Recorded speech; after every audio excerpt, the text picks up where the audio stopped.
आप सभी को मेरा नमस्कार। स्वागत करता हूँ फिर से आप लोग के आपके अपने चैनल ईएचएस गुरु में। मैं हूँ आपका फ्रेंड एम विश्वकर्मा। तो आशा करता हूँ कि सब लोग स्वस्थ और सुरक्षित होंगे। तो चलिए शुरू करते हैं आज की वीडियो को और समझते हैं आज की टॉपिक को। तो आज का जो हमारा टॉपिक होने वाला है कि वो होगा कि कॉमन इलेक्ट्रिकल हजार्ड्स और प्रिकॉशंस। एक इलेक्ट्रिकल वर्क में जो कॉमन हजार्ड्स होते हैं और प्रिकॉशन होते हैं वो क्या क्या होने वाले हैं। ये उन भाइयों के लिए बहुत ही इंपॉर्टेंट टॉपिक होने वाला है जो सेफ्टी ऑफिसर फील्ड में आ रहे हैं, जो फ्रेशर्स हैं, जो इंटरव्यू की तैयारी कर रहे हैं। क्योंकि आपको ये इंटरव्यू में क्वेश्चन पूछा ही जाता है कि इलेक्ट्रिकल वर्क में क्या क्या हजार्ड्स और क्या क्या प्रिकॉशन होते हैं। तो आइए आगे देखते हैं कि इलेक्ट्रिकल वर्क में हजार्ड्स और प्रिकॉशंस क्या क्या होते हैं। तो फर्स्ट ऑफ ऑल होता है अपना इलेक्ट्रिक शॉक। इलेक्ट्रिक शॉक कब होता है?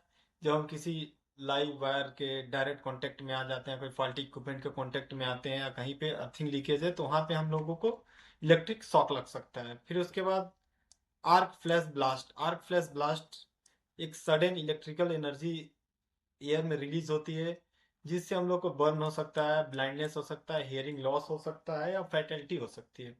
फिर उसके बाद आता है फायर हजार्ड्स। फायर हजार्ड्स में क्या आता है? इसमें ओवरलोड सर्किट्स की वजह से होता है, शॉर्ट सर्किट से वजह से होता है या फाल्टी वायरिंग की वजह से होता है। इसमें हम लोग को बर्न इंजरी हो सकता है, आई इंजरी हो सकता है, इवन डेथ भी हो सकता है। फिर उसके बाद आता है एक्सप्लोजन। एक्सप्लोजन कैसे होगा? जैसे कहीं पे हमारा इलेक्ट्रिकल इक्विपमेंट रखा है, वहां पे कोई वेपर निकला, कोई गैसेस निकला या कोई से ऐसा इन्वायरमेंट क्रिएट हुआ जिसमें फ्लेमेबल्स गैसेस हो, वहां पे आग लग सकती है, एक्सप्लोजन हो सकता है। उसके बाद इलेक्ट्रोकॉजन। इलेक्ट्रोकॉजन में हमारा क्या हो सकता है? इलेक्ट्रिक शॉक लग सकता है, फर्टिलिटी हो सकती है। फिर उसके बाद बर्न इंजरी। बर्न इंजरी कैसे हो सकता है? जैसे हम किसी लाइव पार्ट्स के, लाइव इक्विपमेंट के कांटेक्ट में आ गए। फिर उसके बाद फॉल्स होता है। फॉल्स हम कैसे हो सकते हैं? जैसे हम किसी पैनल पे लेटर लगा के काम करें, इसके फोल्डिंग लगा के काम करें, वहां पे कोई करंट लीकेज हुआ तो वहां से हम लोग शॉर्ट लग के गिर सकते हैं। फिर उसके बाद आता है फॉल्टी इक्विपमेंट। फॉल्टी इक्विपमेंट्स में क्या, जैसे डैमेज टूल्स या कॉर्ड्स हो गए जो इलेक्ट्रिकल शॉक कर सकते हैं और फायर हजार्ड्स हो सकते हैं। फिर उसके बाद आता है ओवरलोडेड सर्किट। ओवरलोडेड सर्किट में हमेशा फायर हजार्ड्स होता है, इलेक्ट्रिकल शॉक लग सकता है। फिर उसके बाद देखते हैं इलेक्ट्रिकल वर्क करते समय क्या क्या सावधानियां लेनी चाहिए, क्या क्या प्रिकॉशंस लेने चाहिए। फर्स्ट ऑफ ऑल हमें क्या करना है? पावर को टर्न ऑफ करना है कोई भी इक्विपमेंट मेंटेनेंस करने से पहले, कोई भी काम करने से पहले। फिर उसके बाद यूज प्रॉपर प्रोटेक्टिव इक्विपमेंट। हमें प्रॉपरली पीपीई यूज करना है, जैसे कि आर्क फ्लैश सूट हो गया, इलेक्ट्रिकल हैंड ग्लव्स हो गया। फिर उसके बाद इलेक्ट्रिकल शूज हो गए, जो इलेक्ट्रिकल रेसिस्टेंट क्लॉथिंग हो गए। फिर उसके बाद log out tag out procedures. ये कहाँ होता है log out tag out procedure? हमें कोई भी इक्विपमेंट शट डाउन करने हैं, कोई भी इक्विपमेंट बंद करने हैं, जो इक्विपमेंट चार्ज है लाइव, हमें कहीं आगे मेंटेनेंस करना है तो उसमें लॉग आउट टैग आउट लगा होना चाहिए। आप लोग को लोटो पे मैं एक सेपरेट वीडियो बना दूंगा, पूरे ब्रीफली वीडियो बना दूंगा कि लोटो कितने टाइप के होते हैं, लोटो का काम करने का प्रोसेस क्या क्या होते हैं। फिर उसके बाद क्या आता है?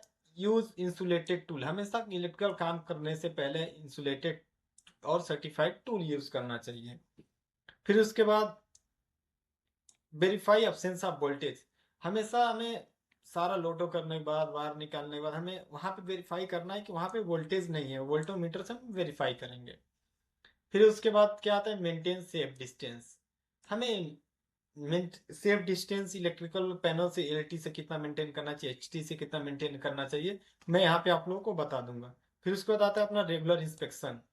कोई भी इलेक्ट्रिकल इक्विपमेंट डीबी लगाने के बाद उसको प्रॉपरली इंस्पेक्ट करना चाहिए, कोई डैमेज टूल्स तो नहीं है, कोई टूल टेकर्स कट फट तो नहीं गए, फिर उसका कोई केबल कटा फिटा तो नहीं है, उसके आउटलेट वगैरह प्रॉपर चेक करना चाहिए। फिर उसके बाद सबसे मेन पॉइंट आता है प्रॉपर ग्राउंडिंग। किसी भी इक्विपमेंट की प्रॉपरली अर्थिंग होनी चाहिए, प्रॉपरली ग्राउंडिंग होनी चाहिए। In case of any current leakage में वो डायरेक्ट ग्राउंडेड हो जाएगा। फिर उसके बाद आता है फॉलो कोड एंड स्टैंडर्ड्स। तो हमें इलेक्ट्रिकल वर्क के लिए हमेशा एनएफपीए, ओसा और as per local electrical requirement के हिसाब से हमेशा फॉलो करना चाहिए। वायर्स के कलर कोडिंग्स, उसका सेफ डिस्टेंसिंग वगैरह। फिर उसके बाद ट्रेनिंग एंड सर्टिफिकेशन। ये बहुत ही इंपॉर्टेंट टॉपिक होने वाला है, क्योंकि कोई भी इलेक्ट्रिकल वर्क में कोई भी वर्कमैन एंगेज हो, उसका ट्रेनिंग होना चाहिए। बहुत सारी जगहों पे वर्कमैन का लाइसेंस मांगा जाता है, वायरमैन लाइसेंस मांगा जाता है, कोई कॉन्ट्रैक्टर काम करने के लिए आता है तो उसका एक क्लास का लाइसेंस मांगा जाता है। तो दोस्तों आशा करता हूँ कि आप लोग ये वीडियो समझ में आया होगा। तो चलिए मिलते हैं एक नए वीडियो में एक नए इंटरेस्टिंग टॉपिक के साथ। धन्यवाद।